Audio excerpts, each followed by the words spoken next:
Hey, doing YouTube? Matt Massive Beer Reviews back with new brewery time. A little bit of a Brett Farmhouse Ale, courtesy of Arrowood Brewing, and is their true love. I've heard of this brewery because they were on one of my favorite podcasts, Steal This Beer. You can go check it out. Great podcast. I was on it once. You can go listen to that episode if you'd like to hear me yammering more about stuff. But they have, most of the people they have on are brewers, and they had this brewery on.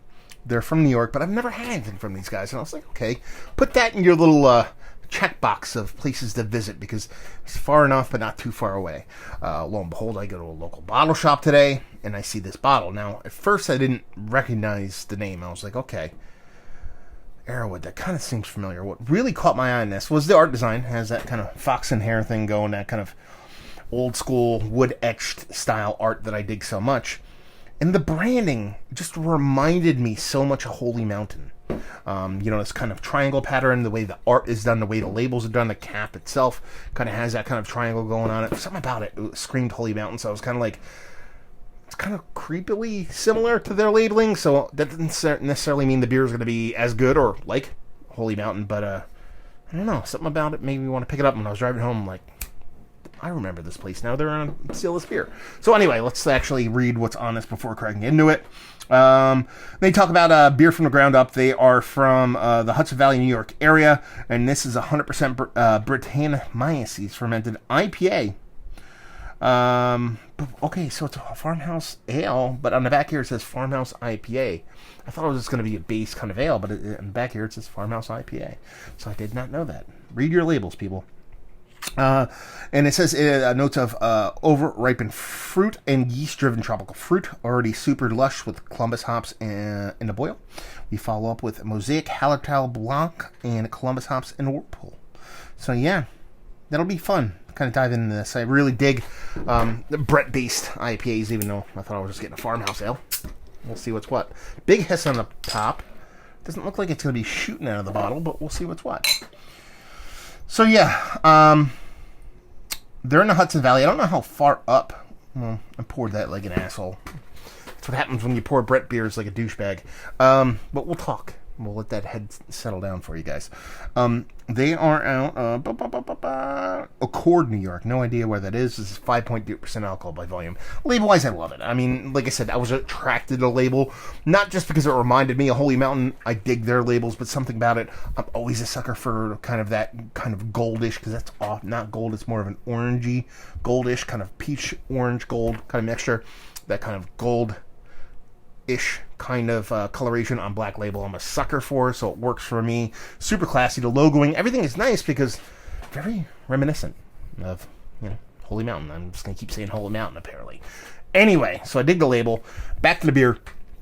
I mean, for how much of a douchebag I poured that, it looks pretty damn pretty, to be perfectly honest with you. Got a soft haze to her. It had a gigantic over 2 fingers of head. Now it's kind of collapsed upon itself. It still has this kind of creaminess kind of about it, but it's starting to develop these kind of rocky edges because it's kind of crumbling down on top of itself. It looks very, very inviting, very, very pretty. I'm pretty sure if I were to pour this, I won't do this now because I want to review it, but this is one of those kind of like slow pour pills kind of heads. I can probably get this in to come this far out of the glass without tumbling outside of it. That kind of head going on.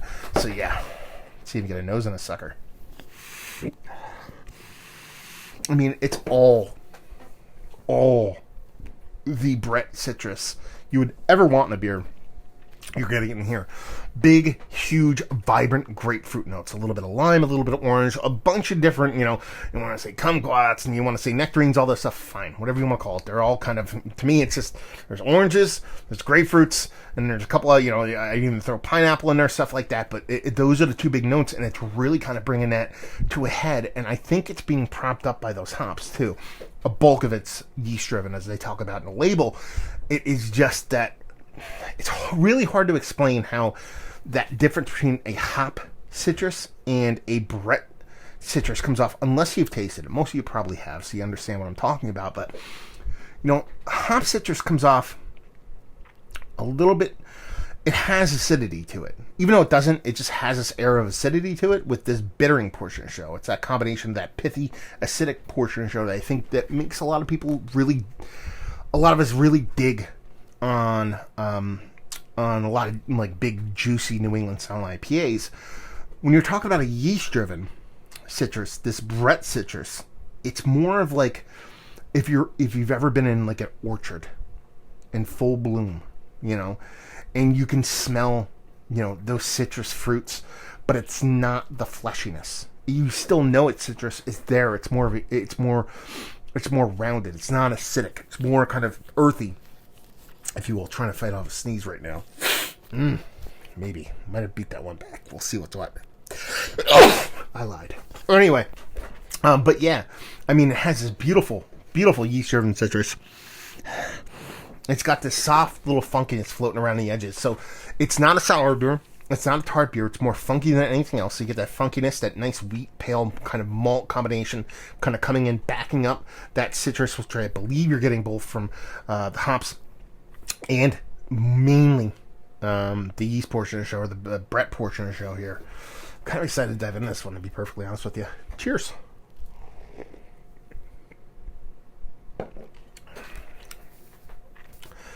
Yeah, see, this is the beer. This is beer to me. This is exactly what I love to drink. Yeah, I mean, it's giving you such a soft is the name of the game here. Pretty and soft. Soft, gentle, pretty, delicate. All those words kind of ring true when it comes to a beer like this. So you're getting that kind of, that wheat-based, what I assume is a wheat and pale malt-based malt in here. That's coming through quite nice. It's not overly sweet by any stretch of the imagination, but it's a kind of a proper beer-based original kind of sweetness when it comes to a beer. There's nothing like overly sweet about it. There's no brewer sugar. There's nothing synthetic about it. You get those hops in there that brings a little bit of kind of tropical fruitiness for me, a little bit of like peachiness, a little stone fruit, a little tropical fruit, nothing too crazy though. There's a nice soft kind of earthy bitter on the other end of things, and then that really, the Brett is the star of the show here. It builds on top of that kind of soft fruitiness from those hops and just brings this really rounded, and that's, again, the coolest thing for me when it comes to these yeast-driven kind of citrus notes you get a lot of times from Brett and Brett C specifically, is this kind of rounded citrus component. You think of citrus, you think of what I talked about earlier, think of acidity, you think of bitterness, you think of sharpness. That's what I think of. You're not getting any of that here. You're getting a soft earthiness, a little bit of soft funkiness kind of wrapped around this really nice rounded soft edge, grapefruit, citrus, slightly lime kind of characteristic that just makes this beer not only super infinitely tasty, but just drinkable. I mean, it's drinkable. This is the kind of beer that if I had a kegerator, this is what I would have won on draft pretty much all the time. It's coming in at 5.5. If you made this, or 5.2, sorry. If you made this, I've got sniffles. If you made this closer to 4, I'd want this as tap water in my house. Let's put it that way. It is something a little bit above what you'd expect from a kind of a base or a more traditional version of what would be a Belgian table beer. So a little bit more expressive version of that. And a very, very tasty package. This is really good beer.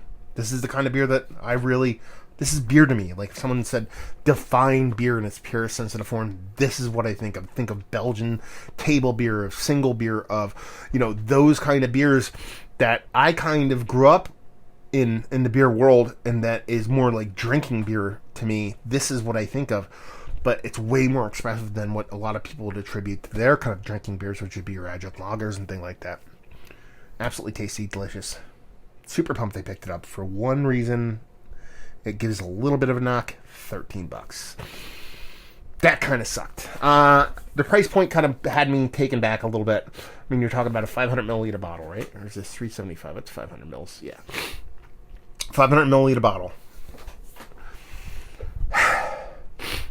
Man, I got sniffles all of a sudden after that sneeze. That's crazy. It's just, man, it's too expensive.